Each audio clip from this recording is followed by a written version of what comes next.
Hi, everybody. This is the Baseball Hut, the amazing, spectacular, terrific, the great one, the people's champion, your host, the Hut, and we are back here at the Baseball Hut, too, talking about a lot of teams, but really going to focus in on the New York Mets again and Max Scherzer. But before we get into that, please hit the subscribe button and like this video and let me know what you think about it. So, obviously, the Mets are pretty bad. Now, I'm recording this before the game on Sunday with the Giants. And I'll probably get uploaded during the game. But this is not a good situation here. They're, 9 games under 500? They've not won a series in the month of June. We're in July now. But they've not won a series since really the very beginning of June. So they've gone a whole month without winning a series. They're 7 and 8 and 19. Or 7 and 19. In the month of June. They have pieces to move. But a big piece that would get moved would be Mets starter Max Scherzer. Now, Scherzer has no trade clause. When the media went to him during the week, this past week, and asked him would he consider being traded, he did not say no, flat out. He said that he would consider it. He would not, like, if Steve Cohen, the Mets owner, were to go to him and say, would you mind getting traded? I think he would probably say yes, especially if he thought he was going to win. We're in a situation now where I personally don't think the Mets are going to go to postseason. They'd have to do a lot of work to get to that point, and they've got so much work to do. And again, the Braves won again. They won 8 in a row. So they are running away with it.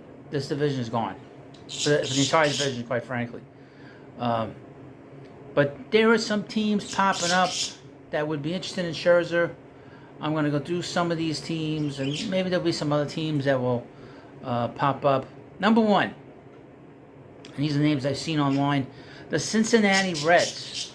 Now, the Reds have had a very good start to their season. They're a very exciting young team, but obviously they could use some starting pitching. The Mets would have to take, obviously, a lot of money back for him. They would have to basically give him to the Reds for free and get a prospect. Now, the Reds have a very good farm system. Would they do this? They're probably the least of the teams that would do this, quite frankly.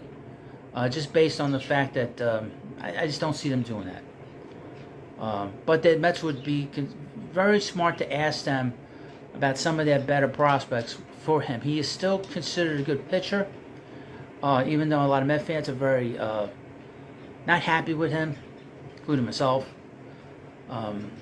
Number 2 on this list would be the Baltimore Orioles. I've heard Baltimore a little bit. Obviously, they're a team that hasn't been to postseason quite a few years, and they're not too far off. They are not too far off from being a very dominant team in the American League, and they're in second place. And they've had a great run since they called up their catcher Adley Rutschman last year. So they're coming. You know, they're going to be tough for a long time. They could use another starter, like all these teams, and I could see him possibly going there. Chances are a little bit higher than, say, going to the Reds. The Orioles obviously have a good farm system, and they're going to get better. They're going to have the 4th round pick in the amateur draft this next Sunday. So they're a team really going to be good for a really long time. The next team, the San Francisco Giants. The Giants are looking for starting pitching. Obviously, the Mets, and they've been good. They've been very good. We'll find out if they can, how they'll do on Sunday in the rubber game against the Mets. But they could use more help with their rotation, and obviously being out in California. And they've been good for a long time. You know, they had a bad year last year. They've been good for a very long time, and have had some rough years. But they've been a very good team for the last 10 years. Obviously, 3 championships since 2010. Says a lot of good things about the organization. The Mets would have to take a lot of that money back. Not all of it, but probably most of it. The Giants have sort of a mid-level kind of farm system. Next up, the Los Angeles Dodgers.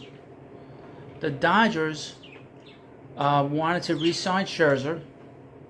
They were the number 2 team, the team that was the bridesmaid to the Mets, obviously being the bride, signing Scherzer 2 off seasons ago, and the Mets would if they were to make a deal, you'd have to ask for a big prospect for him because they have an excellent farm system. Had an excellent farm system for a long time.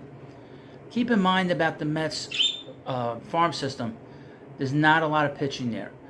I've been seeing some good performances by some starters. Right-hander Blade Tidwell, who I think they got from from Tennessee from last year. He is 22 years old. He's pitching in Brooklyn right now. I would expect that he'll probably go to Binghamton in the second half. So that's a name to keep an eye on for next season and in 2025. He might be closer than you think just based on the fact that he was a college pitcher, was drafted last year. But the Dodgers are a team that the Mets, I would assume, would have to take some of that money back in that situation. Next up, a dark horse that FanSided considers a dark horse in this, and that's the Los Angeles Angels, who I would think that they will be all in on trying to bring in a more help to get Mike Trout and Shohei Ohtani to postseason. They are working their asses off to make sure that the Angels get the postseason so they can keep Shohei Ohtani. That is an investment that you cannot underscore, in particular with the Angels. The idea that if you're the Angels, you had the best player in the world on your team. Think about losing that. I don't believe the Angels want to lose that right now. I mean, that's an obvious thing. Sort of the brand recognition, the Angels, Shohei Ohtani. Not just the great player, Shohei Ohtani, but the Los Angeles Angels, Shohei Ohtani. So they're, let's say, desperate, but they're a team that spent a lot of money in the offseason to bring in some role players to help them out. Scherzer would certainly help them out a lot. And that might be a situation where the Mets would have to not take back so much of the contract for next year, because obviously he has an option for next year. This is Scherzer.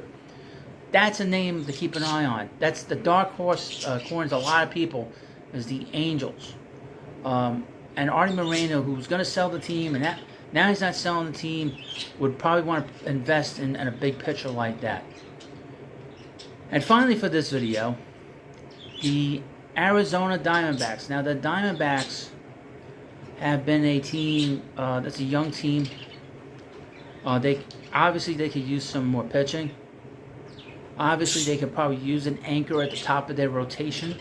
A guy with experience, a guy who's willing to teach. We've seen that with the New York Mets, especially last year, that he was very much willing to impart his own knowledge of how to get outs and how to conduct yourself. And he's a cultural guy. It's all about winning with him. Even though it's been a struggle with him, especially in the first month or so. But he is a guy that could really help that rotation. That's another team. Really, the two teams I see are really the Dodgers, the Diamondbacks, and the Angels. Those, I think, to me, would be the favorites to land him if the Mets decide to move him. Like I said, if the Mets decide to move him, and I would mention about the Diamondbacks. The Diamondbacks would probably ask the Mets to take a lot of the contract back. The only team I don't see that with is probably the Angels.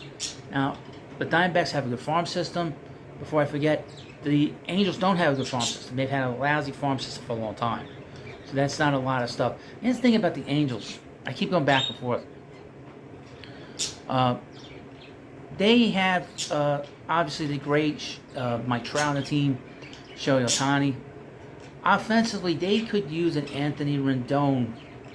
And, I mean, the classic Anthony Rendon in the second half to turn that team from a borderline playoff team to a team that could really contend in their division. And obviously, out in the West, they're having to deal with the Astros, who are the reigning champions, and they're having to deal with the Rangers, who on Friday made the big trade of Aroldis Chapman to improve that bullpen. And the Rangers are going to add more.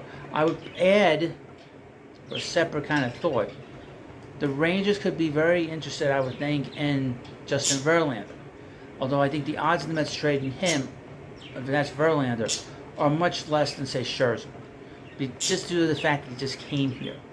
But that's also a team on the outside with the Scherzer as well. But maybe not as strong as, say, Verlander. But I don't expect the Mets to move Verlander as of yet, unless things completely collapse with this team. and they go headed for the 100-loss season. That is an outside possibility if they take another slide. Well, you let me know what you think about this video. Of course, please subscribe to the Baseball Hut 2. Thanks for watching, and I'll see you later.